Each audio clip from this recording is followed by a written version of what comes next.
Kita semua berduka dan berduka cita atas berpulangnya ke rahmatullah kawan kita almarhum Bapak Dr. Rizal Ramli. Beliau ini seorang pemikir dan juga sekaligus aktivis.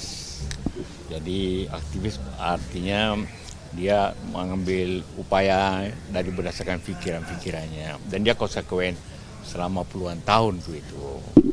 Walaupun juga dia pernah berada di pemerintahan walaupun waktu tidak lama. Karena itu kita kehilangan tokoh seperti ini. Ya. Ada kenangan khusus tersendiri Pak dengan Pak Rizal? Ya, beliau mengganti saya sebagai ketua Bulog pada tahun 2000. Jadi kita selalu berdiskusi tentang pangan dengan beliau pada waktu saya ketua Bulog, juga waktu beliau ketua Bulog. Dan juga selama pemerintahan walaupun saya sering berbeda pendapat yang tajam, tapi kita tetap bersahabat gitu kan. Ya kadang-kadang tentangan, tapi beliau menerima itu dan saya menerima itu dengan tajam. Kapan terakhir berkomunikasi Pak? Ya kalau ketemu ada pertemuan-pertemuan selalu. Ya.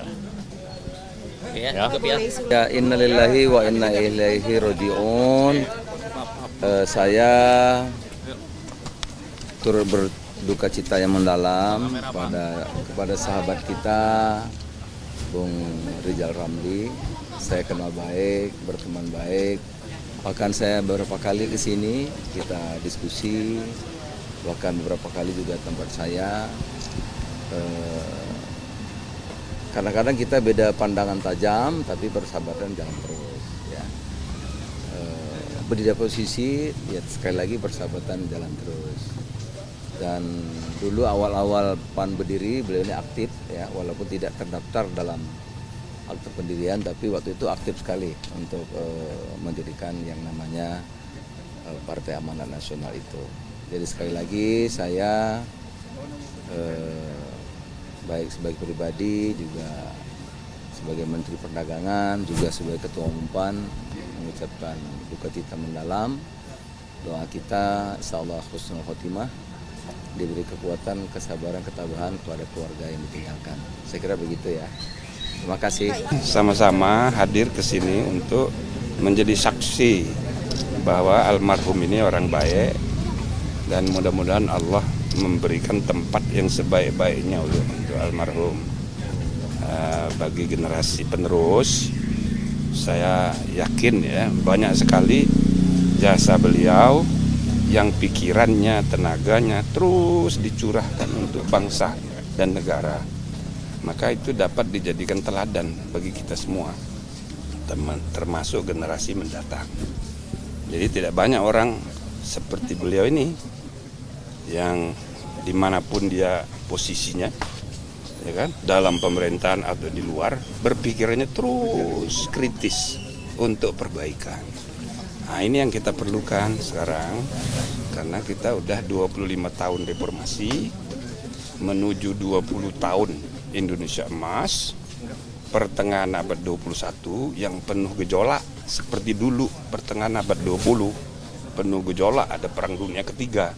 Maka pertengahan abad ke-21 mungkin akan banyak lagi perubahan dasar.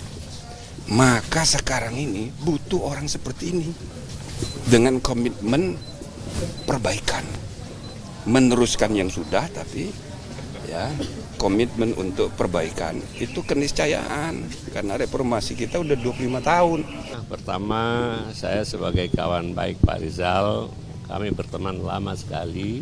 Waktu kami sama-sama sekolah di Boston, itu waduh konco benar. Nah, saya bisa ngebengkel kalau Pak Rizal mobilnya mogok, telepon saya untuk perbaiki mobilnya. Begitu dekatnya persahabatan kami sama-sama kerja di CPIS. Nah, saya bisa saksikan bahwa Pak Rizal adalah orang yang baik.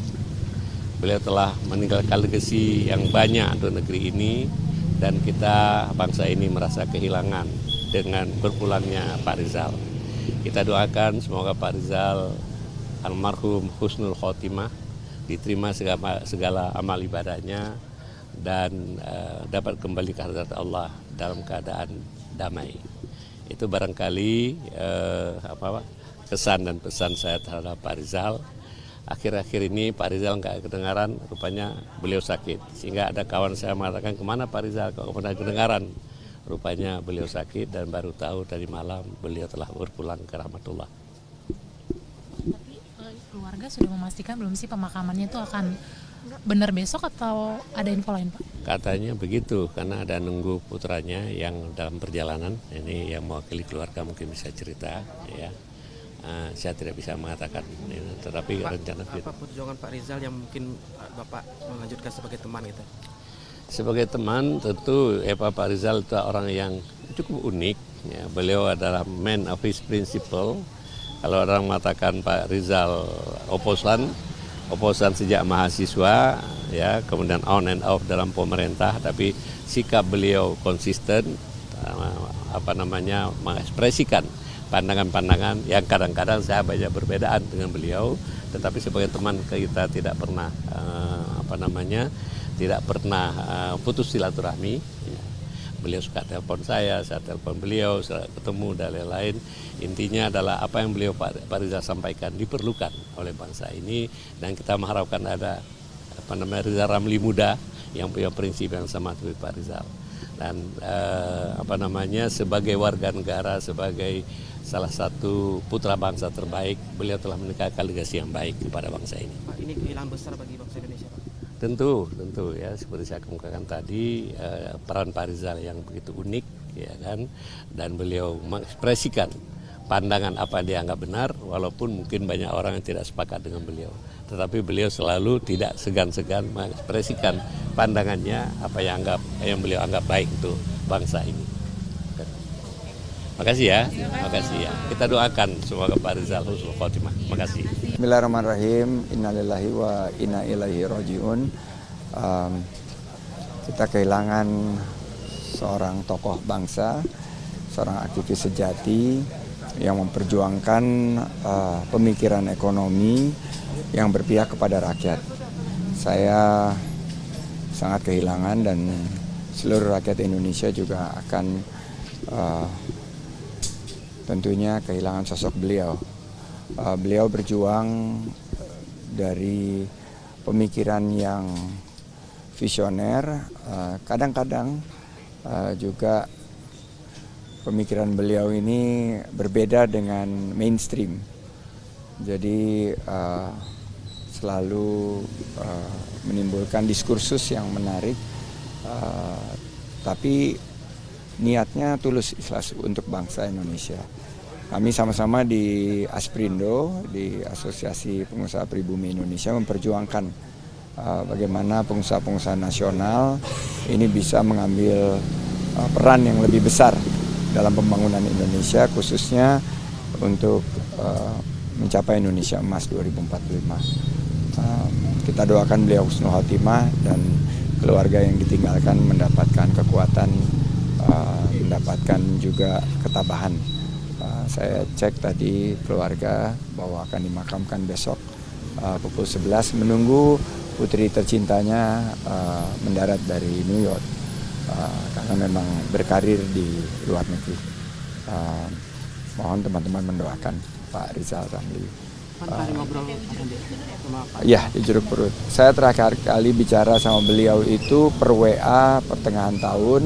Dia memberikan semangat, saat itu kita lagi berjuang, saya bertransisi menuju kontestasi demokrasi dengan P3. Namun setelah bulan November itu berhenti, nggak pernah posting lagi di WhatsApp group. Biasanya dia sangat rajin gitu posting-posting. Ternyata beliau sudah dirawat mulai bulan November, dan setelah berjuang 2 bulan beliau nggak mau merepotkan, jadi nggak memberikan kabar.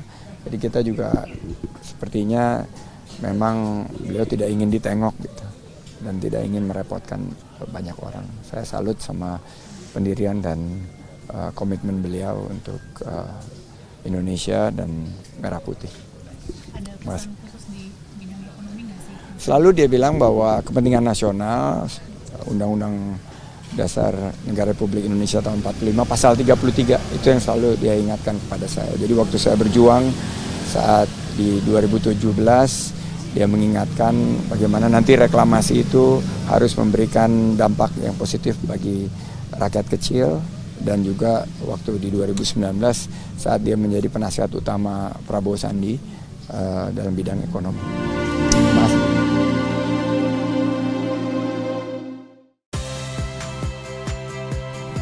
Saya Audrey Chandra. Saksikan program-program Kompas TV melalui siaran digital, pay TV, dan media streaming lainnya. Kompas TV, independen, terpercaya,